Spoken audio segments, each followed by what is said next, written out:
Сұрақ белгісінің орнына қандай сан қойылу керек? 1, 4, 12, 15 сұрақ белгісі 48 және 144 саны.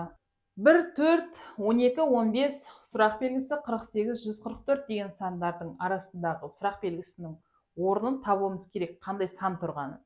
1-ге 3-ті қоссам 4, 4-ті 3-ке көбейтсем 12, 12-ге 3-ті қоссам 15, 15-ті 3-ке көбейтсем 45, 45-ке 3-ті қоссам 48, 48-ді 3-ке көбейтсем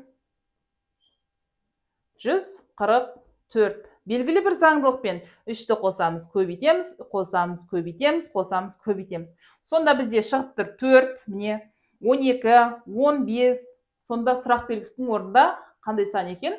Ізделінді сан 45 сан екен. 48, 144. Міне осылай шығарамыз.